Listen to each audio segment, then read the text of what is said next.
అంటే జిహెచ్ఎంసీ ఎన్నికల్లో బీజేపీ పాత్ర ఏ విధంగా ఉండబోతుంది? జిహెచ్ఎంసీ ఎన్నికల్లో జిహెచ్ఎంసీని కైవసం చేసుకున్నాడు. ఇక పాత్ర ఏం లేదు. ఇక జిహెచ్ఎంసీలో మీరు టికెట్ ఆశిస్తారా కార్పొరేటర్?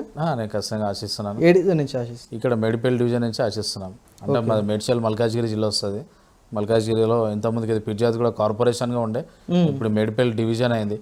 2 విభాగాలు అయింది, పిర్జాద్ కూడా మేడిపల్లి డివిజన్. ఓకే. పార్టీ నాకు ఆశిస్తే పార్టీ నన్ను చూస్తుంది చిన్నప్పటి నుంచి. కానీ పార్టీ కోసం అనేక కార్యక్రమాలు చేశారు, పార్టీ బలోపేతం కోసం అనేక కార్యక్రమాలు చేశారు. అంటే పార్టీ బలోపేతం కోసం బాగానే కష్టపడుతున్నారు. కానీ పార్టీ మిమ్మల్ని గుర్తిస్తుందా? గుర్తిస్తుంది కాబట్టి ఈరోజు మా ఈ స్థాయిలో ఉన్నా కదా. పార్టీ గుర్తింపే కదా ఇది. మాకు ఇప్పుడు నాలాంటి చిన్న స్థాయి కార్యకర్త, గరీబ్ కార్యకర్త ఈరోజు రాజదూస్ ఛానల్ వచ్చి మాట్లాడుతానంటే నాకు గుర్తింపు పార్టీ కదా.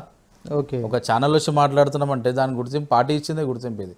ఈరోజు పార్టీ నన్ను ఒక యువ మోర్చా అధ్యక్షునిగా, మున్సిపల్ అధ్యక్షునిగా చేసింది, పార్టీ అధ్యక్షుని చేసింది. ఇలా ఎంత పెద్ద మేడ్చల్ జిల్లాకి యువ మోర్చా అధ్యక్షునిగా ఉన్నా ఎందుకంటే గుర్తింపు